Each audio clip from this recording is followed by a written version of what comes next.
ದೀಪಾವಳಿ ಭಾರತದ ಪ್ರಮುಖ ಹಾಗೂ ಸಂತೋಷದ ಹಬ್ಬಗಳಲ್ಲಿ ಒಂದಾಗಿದೆ. ಈ ಹಬ್ಬವನ್ನು ದೀಪಗಳ ಹಬ್ಬ ಎಂದು ಕರೆಯುತ್ತಾರೆ. ಇದು ಬೆಳಕಿನ ಜಯವನ್ನು ಕತ್ತಲೆಯ ಮೇಲೆ ಮತ್ತು ಸತ್ಯದ ಜಯವನ್ನು ಅಸತ್ಯದ ಮೇಲೆ ತೋರಿಸುವ ಹಬ್ಬವಾಗಿದೆ.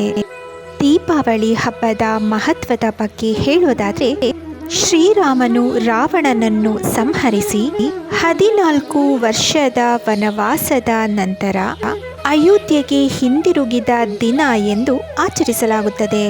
ಅಯೋಧ್ಯೆಯ ಜನಗಳು ಸಂತೋಷದಿಂದ ತಮ್ಮ ಮನೆಗಳಲ್ಲಿ ದೀಪಗಳನ್ನು ಬೆಳಗಿಸಿ ಶ್ರೀರಾಮನನ್ನು ಸ್ವಾಗತಿಸಿದರು. ಇದನ್ನೇ ದೀಪಾವಳಿ ಪ್ರಾರಂಭವಾದ ಹಿನ್ನೆಲೆ ಎಂದು ಪುರಾಣಗಳಲ್ಲಿ ಹೇಳಲಾಗುತ್ತದೆ.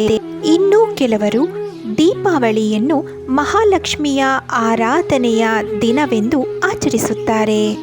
ಈ ದಿನ ಮಹಾಲಕ್ಷ್ಮಿಯನ್ನು ಪೂಜೆ ಮಾಡಿದರೆ ಧನ ಸಂಪತ್ತು ಮತ್ತು ಶುಭ ಫಲಗಳು ದೊರೆಯುತ್ತದೆ ಎಂದು ನಂಬಿಕೆ ಇದೆ. ದೀಪಾವಳಿಯು ಸಾಮಾನ್ಯವಾಗಿ 5 ದಿನಗಳ ಹಬ್ಬವಾಗಿದೆ.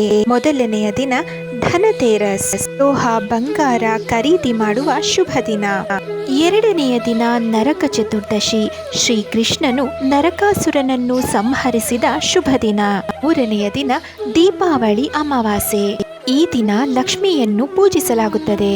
ಬಲಿಪಾಡ್ಯಮಿ, ವಿಷ್ಣು ಭಕ್ತನಾದ ಬಲಿ ಚಕ್ರವರ್ತಿಯನ್ನು ಸ್ಮರಣೆ ಮಾಡುವ ದಿನ.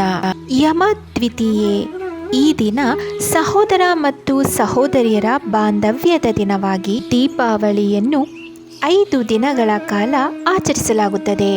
ದೀಪಾವಳಿಯನ್ನು ನಮ್ಮ ಭಾರತದಲ್ಲಿ ಯಾವ ರೀತಿ ಆಚರಿಸಲಾಗುತ್ತದೆ ಎಂದು ಹೇಳೋದಾದರೆ, ಮನೆಗಳನ್ನು ಸ್ವಚ್ಛಗೊಳಿಸಿ ದೀಪಗಳಿಂದ ಬಣ್ಣದ ರಂಗೋಲಿಯನ್ನು ಅಲಂಕರಿಸುತ್ತಾರೆ. ರಾತ್ರಿಯ ವೇಳೆ ದೀಪ ಹಚ್ಚಿ ಪಟಾಕಿ, ಬೆಂಕಿಯ ಹೂಕೊಂಡಗಳನ್ನು ಹಚ್ಚುತ್ತಾರೆ.